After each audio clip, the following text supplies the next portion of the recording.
Olá, meu amigo, olá, minha amiga, como vai você que nos acompanha aqui nesta parceria com a revista RPPS do Brasil? Para você que ainda não me conhece, meu nome é Bruno Martins e estou nas redes sociais, no Facebook, no Instagram, no YouTube, ou como Bruno Martins ou como Previdência do Servidor. E aqui neste canal nós tiramos dúvidas dos assinantes da revista RPPS do Brasil. E hoje nós vamos vamos responder duas perguntas que estão diretamente ligadas e estão relacionadas ao aumento da alíquota de contribuição previdenciária. Aí você já está vendo o primeiro questionamento, né? É feita uma exposição sobre a questão que envolve a Covid-19, né? Para se falar sobre a discussão da aprovação do aumento da majoração da alíquota e faz-se a seguinte pergunta: quais as possíveis penalidades se a legislação não for aprovada pelo Legislativo? O gestor municipal e do RPPS terão quais possíveis penalidades? Mesmo cumprindo o prazo para envio da lei ao Poder Legislativo? Essa é a primeira pergunta. A segunda pergunta vem pós-pandemia, né? Aí fala da Lei Complementar 173 para fazer as seguintes perguntas. É possível, se o prefeito não for eleito ou reeleito, responder a algum processo se ele não aumentar a alíquota, né? Quero saber se o prefeito pode ser responsabilizado por não cobrar os 14%, tendo em vista o que diz a Lei Complementar 173. É isso? Essa é a pergunta, ou são as perguntas que nós recebemos, tá? Bom, veja só, a grande discussão aí gira em torno da majoração da alíquota. E sobre a majoração da alíquota, nós temos que lembrar que desde 2003, né, 1993, desde 2003, os entes federados, estados e municípios são obrigados a ter no mínimo a mesma alíquota que a União cobra de seus servidores. E isso foi reproduzido também na emenda constitucional número 103. Como você vai ver aí, tá aí, ó, o parágrafo 4º, né, do artigo 9º da emenda diz que estados e municípios têm que cobrar no mínimo a mesma alíquota da União, salvo se tiver déficit atuarial.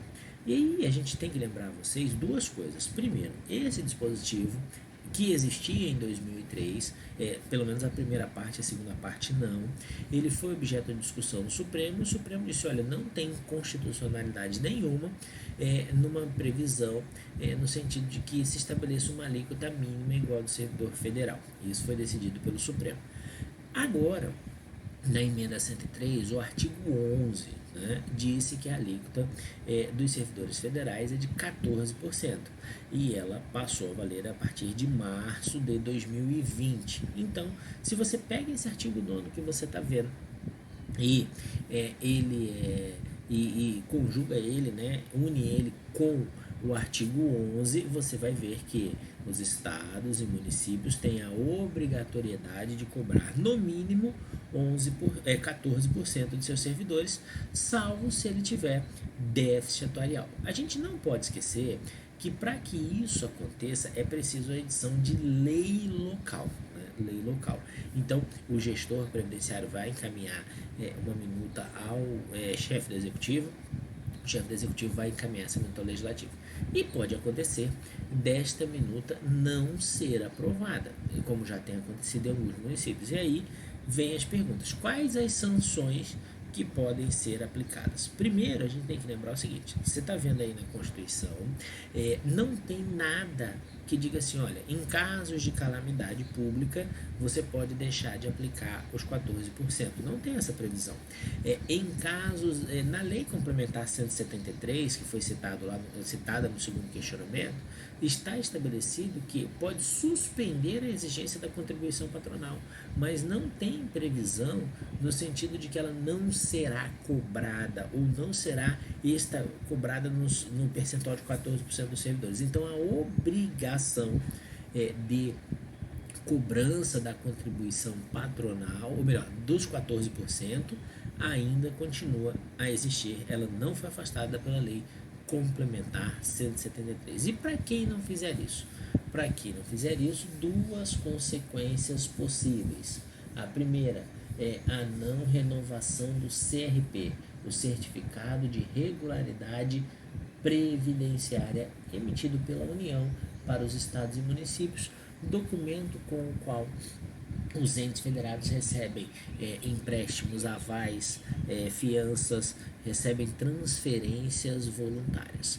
Lembrando que, recentemente, o prazo para comprovação da elevação da alíquota para 14%, para efeitos de CRP, é sempre bom deixar isso claro, para efeitos de CRP, foi estendido até 31 de dezembro de 2020, tá? Isso significa que só depois dessa data, quem não tiver feito ainda a alíquota de 14% não terá seu CRP renovado, tá bom? Então, sem CRP, que é uma das consequências do não aumento da alíquota, é uma sanção, podemos dizer assim, né? O ente federado fica impedido de receber aqueles recursos que eu citei. A outra sanção possível é a chamada rejeição de contas, que acontece na esfera do Tribunal de Contas, que pode, nesse caso, acontecer por 3 motivos. O primeiro, o não cumprimento da norma constitucional. O segundo, o desrespeito ao equilíbrio atuarial e financeiro, porque se você não eleva a alíquota, você está desrespeitando o princípio do equilíbrio atuarial e financeiro. E o terceiro, o fato de você não ter CRP administrativo, porque alguns tribunais de contas têm entendido que o fato de você não ter CRP administrativo é causa de rejeição de contas de gestor público. E aí é que vem a grande discussão. O dirigente de RPPS, o prefeito, pode ter suas contas rejeitadas porque não aumentou a alíquota? Isso vai depender. Se ele tomou as providências que lhe cabiam, por exemplo, o gestor encaminhou para o prefeito, né? O prefeito encaminhou ao legislativo, quer me parecer que eles não podem ser sancionados se o legislativo não aprovou o projeto, se o legislativo ainda está analisando o projeto ou até rejeitou o projeto. Por quê? Porque o legislativo tem autonomia, e essa autonomia não permite ingerências, né?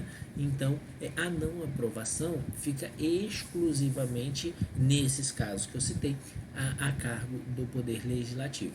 Responsabilizar o gestor provinciário ou o prefeito por isso é imputar uma responsabilidade objetiva, né? O que é vedado em nosso ordenamento.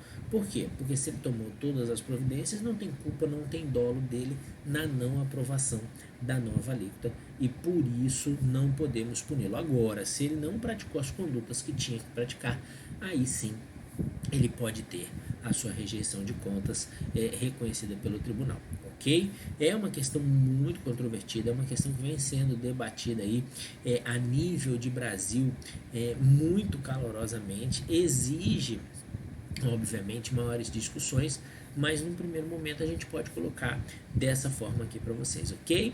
Meu muito obrigado e até a próxima.